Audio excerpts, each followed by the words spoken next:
হয় নবীকে দিও আহা মন যদি দিতে হয় নবীকে দিও তোমার কষ্ট যত না জেনে সইতে পারে না আহা ওই নবীজির মোহাব্বত দরদ পড়িও মন যদি দিতে হয় নবীকে দিও আহা মন যদি দিতে হয় নবীকে দিও সারা জীবন কাঁদলেন নবী এই যে দুনিয়ায় এখনো কাঁদেন তিনি সোনার মদিনায় জানের চেয়ে বেশি তাকে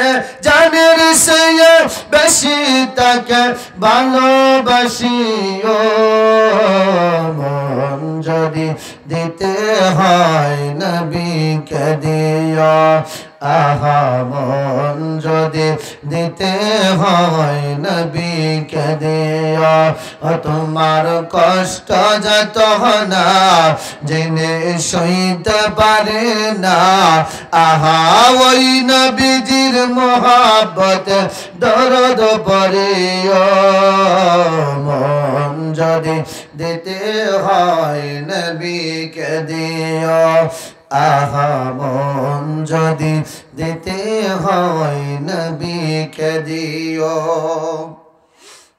হাসরের ময়দান নবী থাকিবেন সিজদায় আহা আমার আশিক উম্মত যেন জান্নাত পেয়ে যায় ওই নবীজির দিদার চাইয়ে ওই নবীজির দিদার চাইয়ে ওই নবীজির দিদার চাইয়ে দরুদ পড়িও মন যদি দিতে হয় নবীকে দিও আহা মন যদি দিতে হয় নবীকে দিও তোমার কষ্ট যত না জেনে সইতে পারে না আহা ওই নবীজির মোহাব্বত দরুদ পড়িও মন যদি দিতে হয় নবীকে দিও জাহান্নামের গেট নবী দাঁড়িয়ে থাকবেন আহা চক্ষু মুবারকের পানি ঝরতে থাকিবেন জাহান্নামের গেট নবী দাঁড়িয়ে থাকবেন আহা চক্ষু মুবারকের পানি ঝরতে থাকিবেন উম্মতেরি পাগল নবী উম্মতেরি পাগল নবী উম্মতেরি পাগল নবী মনে রাখিও মন যদি দিতে হয় নবীকে দিও আহা মন যদি দিতে হয় নবীকে দিও তোমার কষ্ট যত না জেনে সইতে পারে না আহা ওই নবীজির মোহাব্বতে মিলাদ পড়িও মন যদি দিতে হয় নবীকে দিও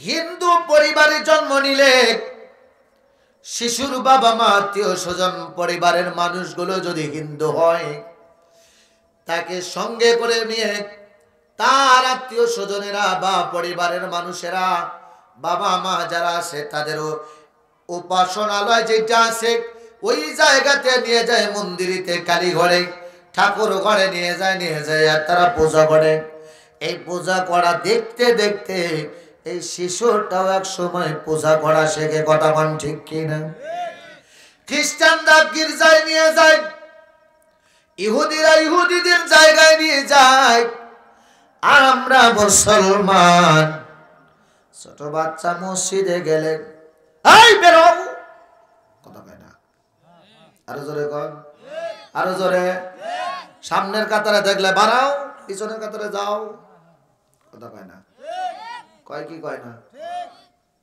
এগুলোই ওয়াজ। মুসলমানের সন্তান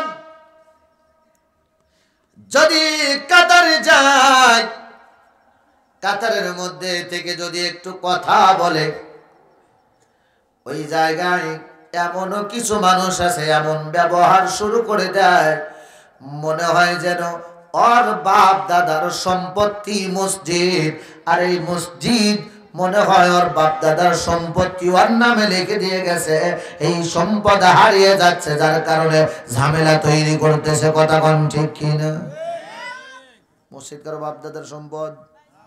হ্যাঁ, মসজিদ কারো বাপ দাদার সম্পদ না।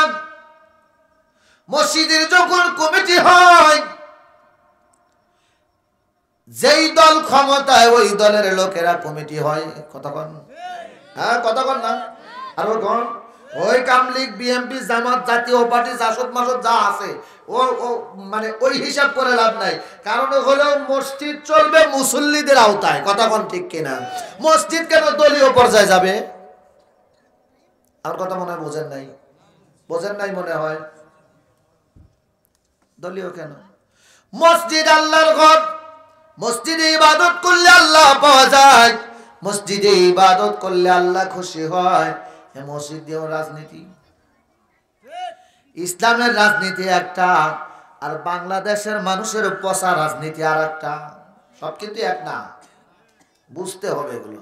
সম্মানিত হাজির, আমাদের অবস্থান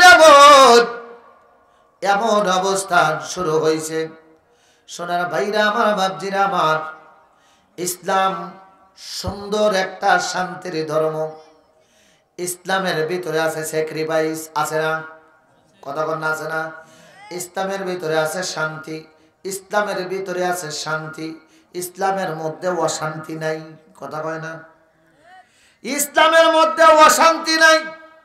কত সুন্দর ইসলাম নবীজি মক্কা বিজয়ের দিন প্রতিষ্ঠিত করে রেখে গেল। ওই ইসলামটা এই বাংলাদেশে ওলি আল্লাহরা নিয়ে আসলো। ওলি আল্লাহরা, উলামা একরাম, তারা কত কষ্ট করে এই বাংলার জমিনে ইসলাম নিয়ে এসে খায়া না খায়া দিন প্রচার করে টুপিওয়ালা, জুব্বাওয়ালা, দাড়িওয়ালা, নামাজিওয়ালা, কোরআনওয়ালা বানাইছে। কথা কোন ঠিক কিনা? নাকি আমার মতো মুন্সি বানাইছে? হ্যাঁ, আমার মতো মুন্সি বানাইছে? আমার মতো মুন্সি যে মসজিদ ইমামতি করে, ওই মসজিদে 3টা দল বানায়। আমরা দাওয়াত দেই মুসলমানকে, আমরা দাওয়াত দেই মুসলমান হয়ে মুসলমানকে। শাহজালাল ইয়ামিনী রহমাতুল্লাহি আলাইহি দাওয়াত কি মুসলমানে দিছে নাকি দিছে গৌর গোবিন্দ? হ্যাঁ, গৌর গোবিন্দ দাওয়াত দিছে। গৌর গোবিন্দ যুদ্ধ শুরু করে দিছে। সম্মানিত হাজিরিন, হযরত খাজা মাইনুদ্দিন চিশতি রাহমাতুল্লাহি আলাইহি তিনি পিতিরাজের কাছে আসলেন। পিতিরাজকেও দাওয়াত দিয়েছিলেন। তারা দাওয়াত দিল যারা আল্লাহর নাম শুনতে পারতো না, এমন মানুষগুলোকে দাওয়াত দিয়ে তারা কালেমার ছায়াতলে নিয়ে আসলো, ইসলামের ছায়াতলে নিয়ে আসলো। আনার পরে আমরা পাইলাম এত সুন্দর, কত সুন্দর, কোনো সমস্যা নাই। মারপেট থেকেই বের হলাম, মুসলমান তো ছিলামই, এরপরেও মুসলমানের সাথেই চলাফেরা, ছোট থেকেই মসজিদে যাওয়া আসা। এই যাওয়া আসা করতে করতে কতটুকু পড়াশোনা করলাম আর না করলাম। 2 দিন মসজিদে যাইতে না যাইতেই আমি হয়ে গেলাম বড় মুফতি সাহেব। এত বড় মুফতি হয়ে গেলাম, এখন মহল্লার ভিতরে ইসলামের দলের ভিতরেও অভাব নাই। কথা কোন ঠিক কিনা? আল্লাহর নবী বলেন, আমার উম্মতের মধ্যে 73টা কাতার হবে, তার মধ্যে একটা কাতার যাবে জান্নাতে, আর 72 কাতার যাবে। বেজাল আছে?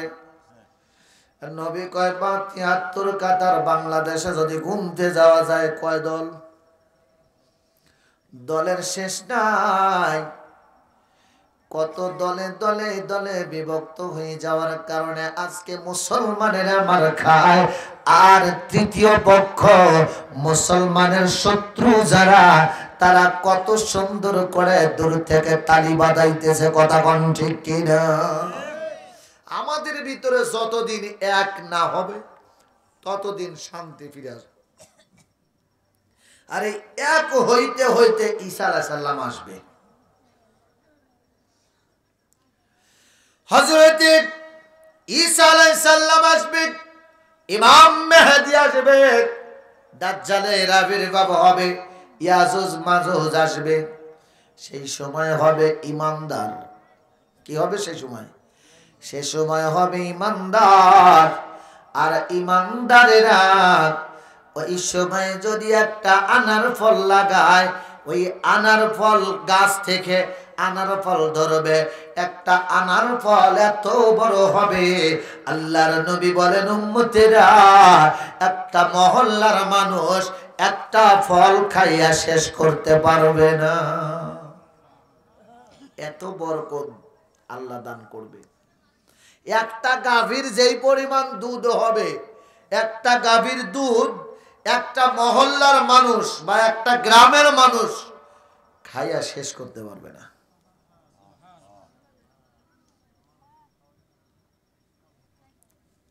জমিন থাকবে এইটাই, এই জমিনই থাকবে।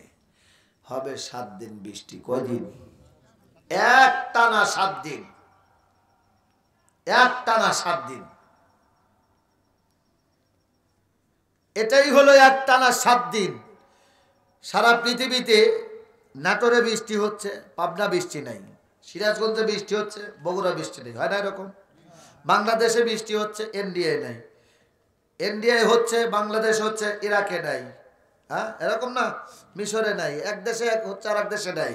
কিন্তু ওই সময় সারা পৃথিবীতে হযরত ঈসা আলাইহিস সালাম দোয়া করবেন আল্লাহর কাছে, ইয়াজুজ মাজুজ এই এলাকা দিয়েও পড়ে থাকবে। ইয়াজুজ মাজুজ মরে মরে পড়ে থাকবে, দুর্গন্ধ বের হবে।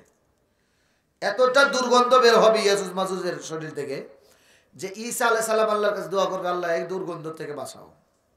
তখন আল্লাহ সারা পৃথিবীতে একসাথে একই টাইমে একসাথে বৃষ্টি দিবে একটানা 7 দিন। কয়দিন? কথা বল না, কয়দিন? একটানা 7 দিন। এই 7 দিন বৃষ্টি হবে একটানা। আর এই বৃষ্টিতে এই বর্ষণে ইয়াজুজ মাজুজের শরীরে একদম সমুদ্রে নিয়ে যাবে, নিক্ষেপ করবে। গোটা পৃথিবী একদম পরিষ্কার হয়ে যাবে, ঝকঝক করবে, ময়লা দূর হয়ে যাবে। গাছ লাগাবে, সাথে সাথে গাছ বড় হয়ে যাবে। আগেকার মুরব্বীরা ছিল, বলতো যাও অমুক জমিটা খাও, দলিল করে দেওয়া লাগতো। কথা কার না কেন? দলিল করা লাগতো। মুখ দিয়ে শুধু বলে দিত ওই জমিটা খাও। আর এখন দলিল করার পরেও আপিল করে আবার ফিরায় নিয়ে আসে। সম্মানিত হাজির, একটু মনোযোগ দিবেন। নিষ্পাপ হয়ে পৃথিবীতে এসেছি, আসলাম নিষ্পাপ হয়ে, যেতেও হবে নিষ্পাপ হয়ে। কিন্তু আসলাম নিষ্পাপ অবস্থায়, যাওয়ার সময় নিষ্পাপ হয়ে তো যেতে পারছি না। গুনাহ করতে করতে সীমা অতিক্রম করে ফেলেছি। আমার আল্লাহ পাক রব্বুল আলামিন ডেকে বলেন, ইন্নাল্লাযীনা আমানু ওয়া আমিলুস সালিহাতি কানাত লাহুম জান্নাতুল ফিরদাউসি নুজুলা।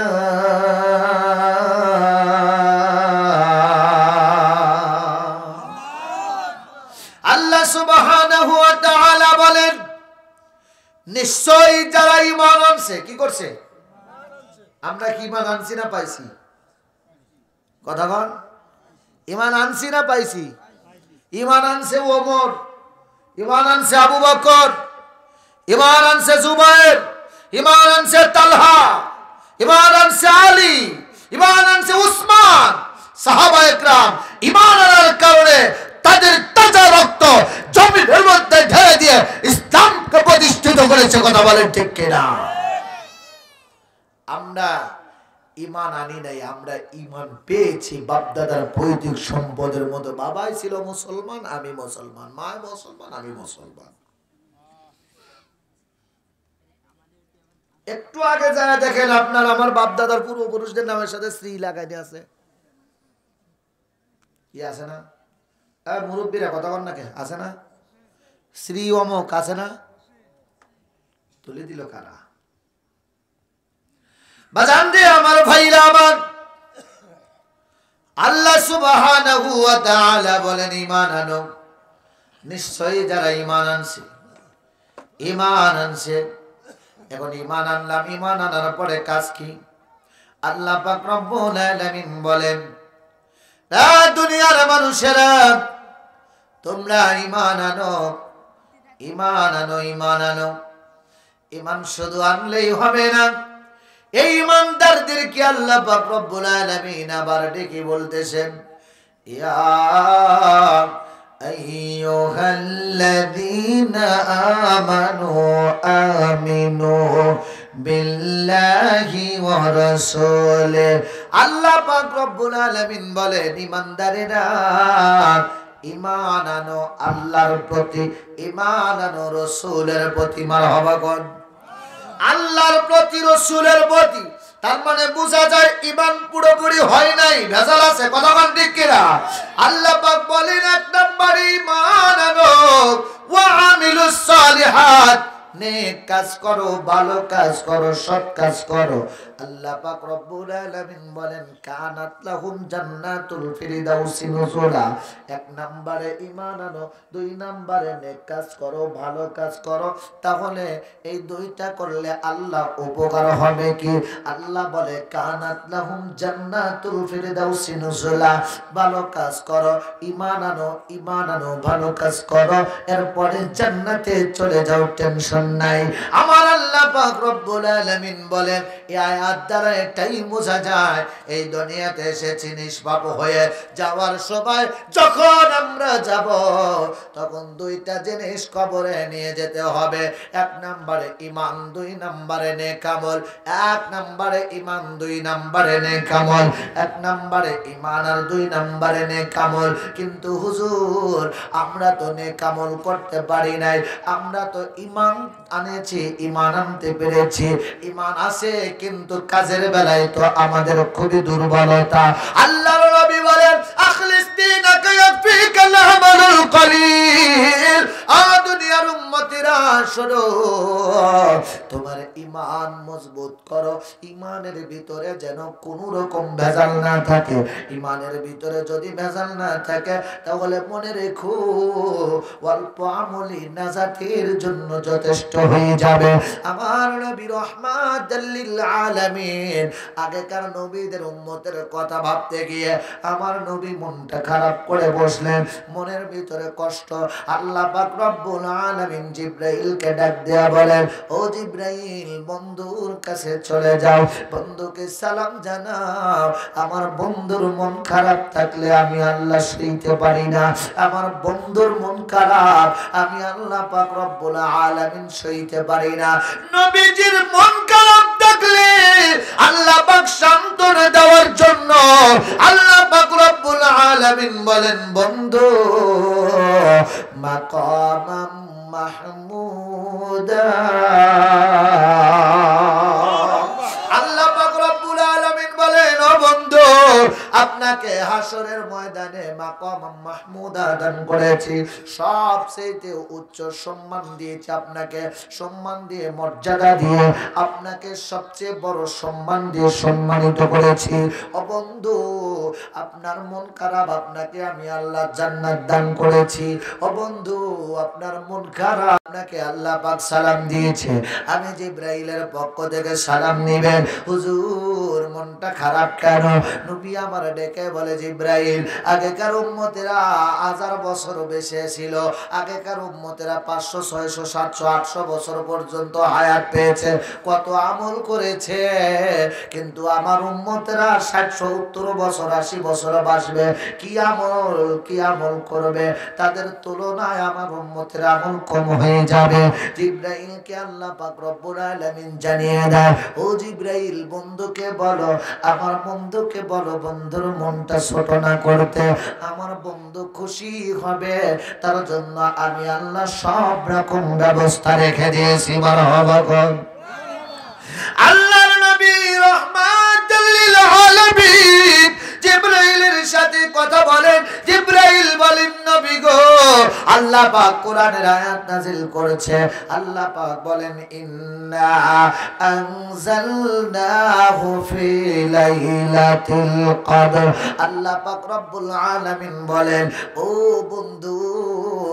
বন্ধু, টেনশন নাই, আপনি এই সূরাটা নাযিল করে জানায়া দিলেন, বন্ধু, তারা 1000 বছর ইবাদত করেছে, যেই পরিমাণ সওয়াব পেয়েছে, আপনার উম্মতের মাঝে আমি আল্লাহ এমন একটা রাত দিয়ে দিলাম, একটা রাত আমল করলে আমি আল্লাহ পাক রব্বুল আলামিন 1000 মাস 1000 বছর ৮৪,০০০ বছর কয়েকটা বর্ণনা পাওয়া যায়, 1000 মাস ইবাদত করার চাইতে বেশি সওয়াব, বেশি উত্তম আল্লাহ পাক তারা আমল নামায় দান করবে। সুবহানাল্লাহ বলেন, আরো জোরে কোন। 1000 মাস ইবাদত করলে যে সওয়াব, তার চাইতেও বেশি সওয়াব আল্লাহ পাক তার আমল নামায় দান করবে। কয় রাত আমল করলে? কথা কয় না, আরো জোরে কোন। এক রাত। কয় রাত? রাতটার নাম কি? হ্যাঁ, সবে কদর নাকি? আরে বাংলায় কোন, লাইলাতুল কদর নাই বুঝলেন, সবে কদর কোন নাকি? সবে কদর, সবে কদর, লাইলাতুল কদর, এটা এক জিনিস, ঠিক আছে নি? হ্যাঁ, আমরা বাংলা মানুষ সিয়ার কই মানে কেদার কই সিয়ার নাকি? হ্যাঁ, মানে ইংরেজি বাংলা মিশে ঘুষ হই, সমস্যা নাই, জ্যাঙ্কে করে পারেন অঙ্কি করে করবেন, কোনো সমস্যা নাই। তো সবে কদর, এরা 1000 মাস ইবাদত করার চাইতে উত্তম সওয়াব উম্মতকে দান করেছে। সুবহানাল্লাহ বলেন। এর আগে আরেকটা মাস আছে, শাবান মাস। কি মাস? এবার শবে বরাত কয় তারিখ হবে? 14 তারিখ। 14 ফেব্রুয়ারি কিসের দিবস? কথা কয় না গো, কথা কয় না গো, ওর জায়গায় টান লাগছে।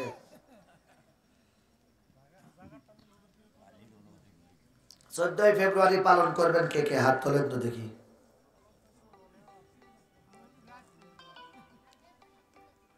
14 ফেব্রুয়ারি পালন করবেন কে কে? হাত তোলেন। নাই, কেউ নাই। 14 ফেব্রুয়ারি পালন করবেন না কে কে? হাত তোলেন। একটু বসো, দেরি হবে, আসছে।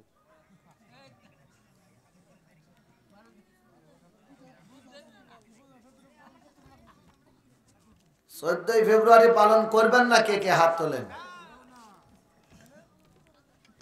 যাক, অনেকগুলো হয়েছে, মাশাআল্লাহ, আল্লাহ কবুল করে, বলেন আমিন। আমরা 14 ফেব্রুয়ারি পালন করব না, আমরা পালন করব শবে বরাত। কি? লাইলাতুল বরাত, লাইলাতুল বরাত, শবে বরাত বলতে যেটা চিনি। হ্যাঁ, শবে বরাতের আমল কি? রোজা রাখবেন। কি করবেন? কি করবেন? রোজা রাখবেন। 14 তারিখে রাখবেন, মানে 13 তারিখ রাতে ভাত খাবেন, সকালবেলা বড়ভাতে ভাত খাবেন। 14 তারিখ সারাদিন রোজা রাখলেন, এরপরে সারা রাত আমল করবেন, শেষ রাতে যায় সেহরি খাবেন, পরের দিন রোজা রাখবেন। কয়টা হলো? 2টা, কমপক্ষে 2টা রাখবেন, বেশি রাখলে বেশি রাখবেন, তবে শেষের দিকে, মানে শাবানের একদম শেষের দিকে যায় রোজা রাখবেন না। আর যদি অভ্যাস থাকে, মানে সাপ্তাহিক, অনেকে সাপ্তাহিক রোজা রাখে, অনেকে মাসিক রোজা রাখে, হ্যাঁ, এরকম যদি মানে অভ্যাস্ত হয় তাহলে সেক্ষেত্রে আলাদা, কিন্তু তাছাড়া এমনিতে আন্দাজেই যা রোজা রাখবেন না। এই দিনগুলোতে রোজা রাখবেন, এখন থেকে দৈনিকই রোজা রাখবেন, কোনো সমস্যা নাই, বেশি বেশি রোজা করবেন। এই রজব মাস এবং শাবান মাসের প্রথম দিকে রোজা রাখবেন বেশি বেশি। কিন্তু শবে বরাতের রাতে অনেকে রোজা রাখে, ওই দিন রাখবেন। আন্দাজে এই সমস্ত জিনিস নিয়ে ফতুয়াবাজি করতে যা মানুষের ভিতরে বিভ্রান্তি করা যাবে না। কথা কি বুঝতে পারছেন?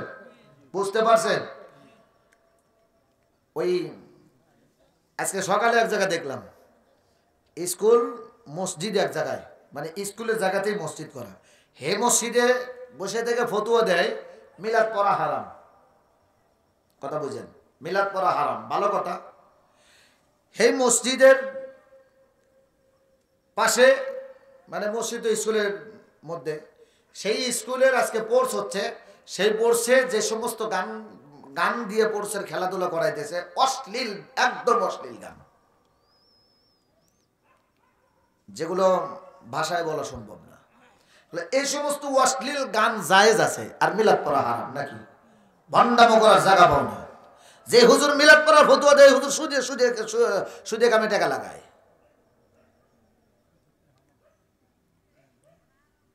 যেগুলো হারাম সেইগুলো ছাড়ো। মিলাদ মানুষের ক্ষতি করতেছে না, মানুষ একটা কাম করতেছে, করতে থাকলে ভাই, বাধা দিয়ে মানুষকে মানুষের বিভ্রান্তির পালানোর কি দরকার? এর চাইতে যেগুলো যেগুলো পুরোপুরি হারাম কাজ করতেছে, সমাজের মধ্যে সুদ খাচ্ছে, সমাজের মধ্যে জিনার কাজ চলতেছে, সমাজের মধ্যে ঘুষ চলতেছে, সমাজের মধ্যে যৌতুক ছাড়া বিয়ে হচ্ছে না, এগুলো বন্ধ করো। জালসায় আমাদের এলাকার সিস্টেম আছে, সমিতির থেকে জালসায় টাকা দান করে। এলাকা আছে নি? আছে না? সমিতির কি সুদের সমিতি না? কথা কয় না? সুদের সমিতি না? এটা এলাও জায়গা আছে কন? ফতুয়া দিবেন কোন জায়গা? মসজিদেও লেয়, মাদ্রাসাও লেয়, সব জায়গাতেই লেয়। লেয় না কোন জায়গা? ফতুয়া খালি এক মুখ দিলে হয় না, ফতুয়া সব মুখই আছে। কিন্তু আমার কথা হলো যে না, যে যেটা করতেছে, এখন 5 জন আলেম বলতেছে এটা করা যাবে না, 5 জন আলেম বলতেছে এটা করা যাবে, 2-1 জন আলেম তো এর পক্ষে আছে, সুদের পক্ষে তো কোনো আলেমই নাই। এটা বন্ধ করো সকলে মিলে। আগে সুদ, ঘুষ, খুন, রাজারি এগুলো বন্ধ করো, সমাজ থেকে এগুলো দূর করো, এগুলো দূর করো। আমার নানার গ্রাম গেছিলাম মাহফিল করতে।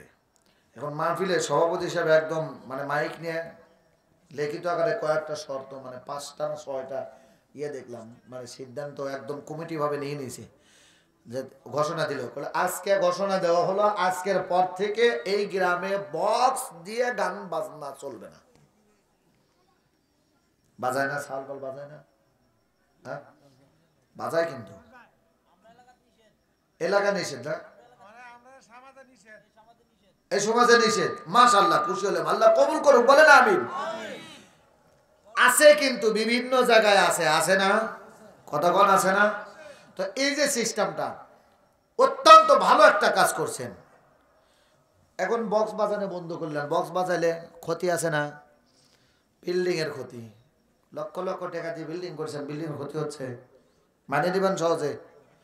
একজন যা পোস্টার লাগাচ্ছে এটাই মানে নেন, আর বক্স বাজায় এত জোরে জোরে মানে নেবেন কেমনি? আচ্ছা, এটা গেল। হার্টের সমস্যা, হার্টের সমস্যা যাদের আছে এরা খুব কষ্ট হয়, কি হয় না? হয় না? হয়। এজন্য এই সমস্ত জিনিস দূর করতে হবে সমাজ থেকে।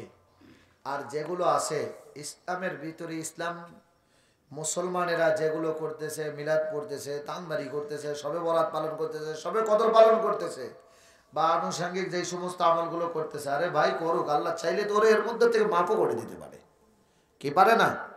হ্যাঁ, সবে বরাতে কি নামাজ পড়বেন? এইটাই তো, নামাজ পড়বেন না?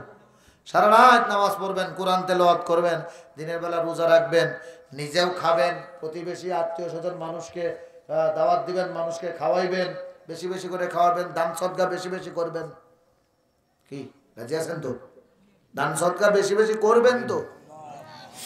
ربنا ظلمنا أنفسنا وإن لم تغفر لنا وترحمنا لنكونن من الخاسرين ربنا ظلمنا أنفسنا وإن لم تغفر لنا وترحمنا لنكونن من الخاسرين أي الله رب العالمين দয়াময় মেহেরবান সর্বশক্তিমান মহিয়ান গরিয়ান আল্লাহ, মাবুদ তোমার দরবারে এই নিশি রজনীতে আয় আল্লাহ একটা বাজার কাছাকাছি সময় তোমার দরবারে ইতিমের মতো ভিক্ষুকের মতো দুটি করে হাত বাড়িয়ে দিয়েছি রব্বুল আলামিন আল্লাহ ও মাবুদ নিশির শির নওগাম 16 ঘর আয় আল্লাহ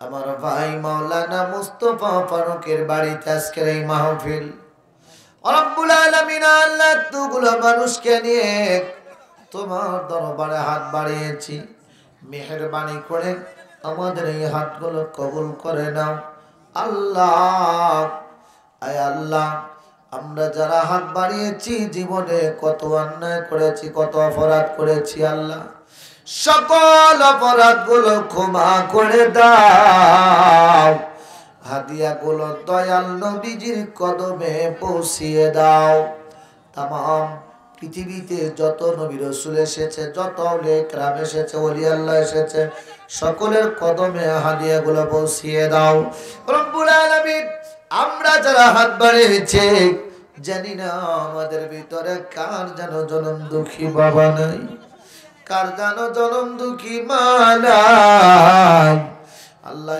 দুনিয়াতে যার বাবা নাই মা নাই আব্বা মার জীবনের গুনাহ মাফ করে দাও আল্লাহ আমাদের মধ্যে যার দাদা দাদি নানা নানি আত্মীয় স্বজন যারা কবরে সকলকে মাফ করে দাও রব্বুল আলামিন আল্লাহ মা বোনদেরকে কবুল করো রব্বুল আলামিন আমার সফর সাথী আর অনেকে এসেছে রব্বুল আলামিন আল্লাহ মাদ্রাসা হুজুর ছাত্ররা এসেছে রব্বুল আলামিন আল্লাহ আমার বাজান আলামিন এসেছে আল্লাহ তার সাথে যে এসেছে আল্লাহ সকলকে কবুল আর মঞ্জুর করে নাও আমার মুস্তাফা ভাই রব্বুল আলামিন আল্লাহ বড় আশা করে তোমার দরবারে মাহফিলের আয়োজন করেছে রব্বুল আলামিন আল্লাহ তার মনের আশা বাসনা পূর্ণ করো অনেকেই অনেক রকম ভাবে সহযোগিতা করে দোয়া চায় আল্লাহ সকলের দোয়া কবুল করো সকলের মা বাবা আত্মীয় স্বজনদেরকে কবুল করো রব্বুল আলামিন আল্লাহ আমার ভাইজানের পরিবারের উপরে রহমত আর বরকত নাজিল করো তাকে দেশ বরেণ্য আলেম হিসেবে কবুল করো